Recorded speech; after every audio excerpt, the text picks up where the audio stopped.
How to become an empath. I'm laughing because you don't become an empath. You either are or you aren't. And what I really want to say is, how do you unlock the gift of empathy? So, the very first steps that you take to unlocking your empathic gifts is, first, you got to connect with your feelings, you got to connect with your emotions, and you have to be authentic with them.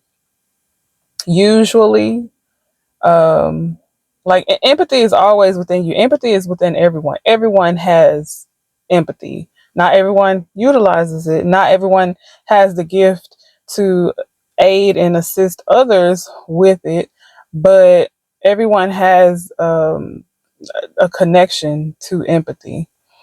um when you experience rough times, tough times, hurtful times, stressful times, depressing times, that's like the catalyst for cultivating your empathic gifts. So, to go by my notes that I have here, is your mission, should you choose to accept it, is to master the gift of empathy. Step one of mastering empathy. The main step is to be broken down. It's like you have to be broken down to become anew. It's like it's giving the energy of caterpillar to chrysalis to butterfly. The first step is chrysalis, and when you're in the chrysalis form, you're basically broken down, burned away, and turned into reborn, a new vessel, a new entity. I'm also getting the energy of a phoenix rising.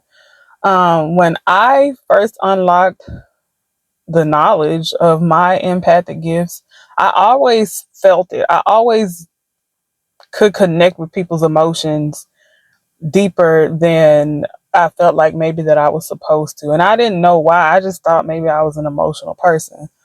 But what opened my eyes to my empathic abilities was being brokenhearted, going into a state of depression that I felt like I could not get out of. It also was the awakening to my spiritual journey, but it awakened me to the different gifts that each of us have. And the main one that we're speaking about today is empathy. And I had to connect with my feelings because there were times when I would just block it out.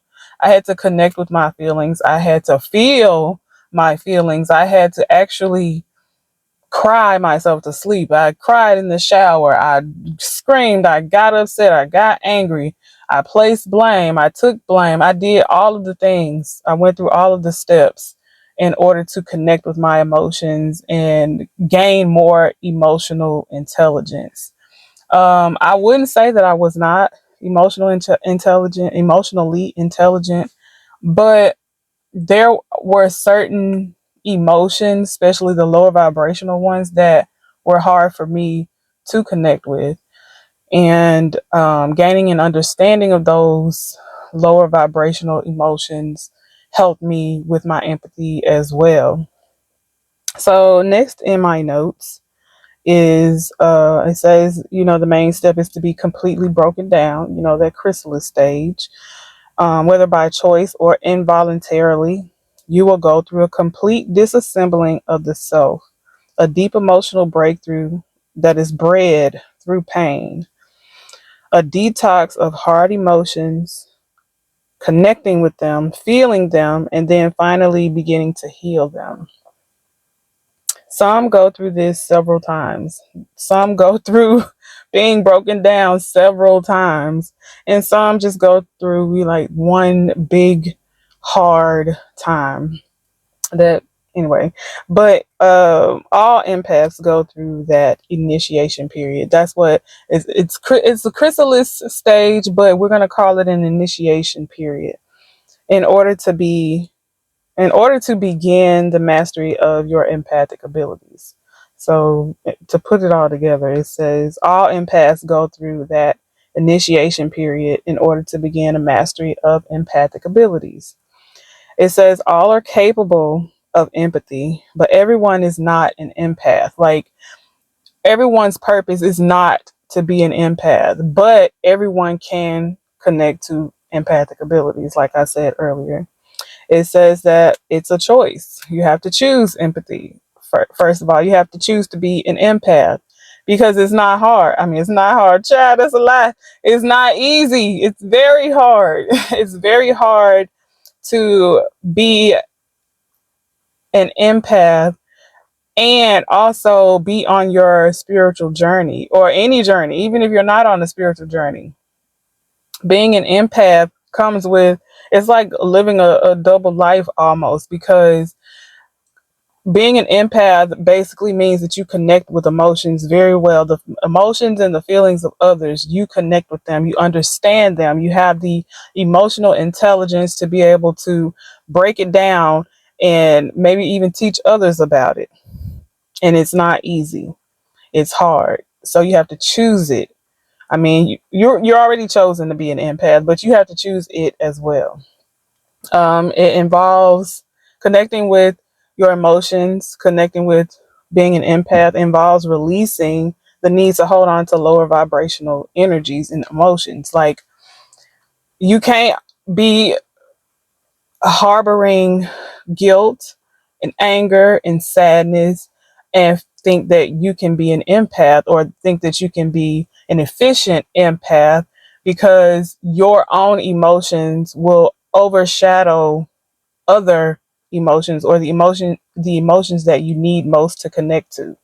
Like a lot of empaths who may be tarot readers or whatnot that aren't connecting to it's like how do I word this? What am I trying to say?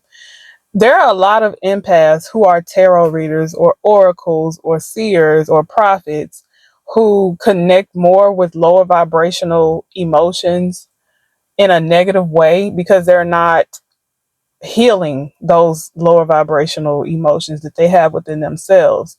So they connect frequently with other lower vibrational energies. That's why you always see certain readers, empaths, um, mediums who always connect with third party type of energies, or who's hating on you. You know what I'm saying? Like those lower vibrational messages. Like we get those messages, but if that's all you see from certain people, it's a sign for you that that's what they connect with the most. That's what they need to heal the most.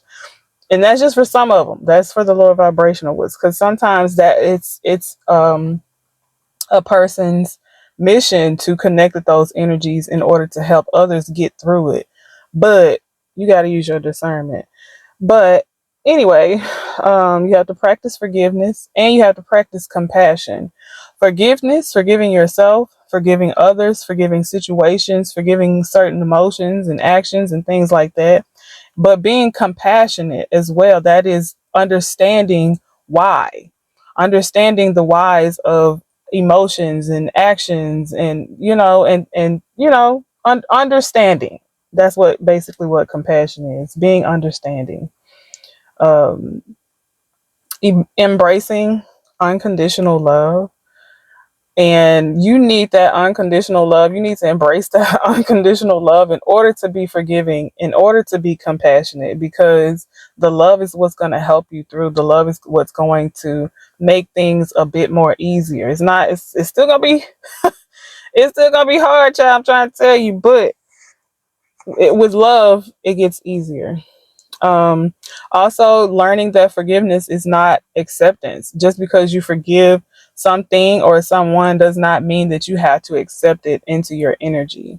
And lastly, learning how to observe emotions without absorbing them. A lot of times, as an empath, you will connect with emotions that aren't yours.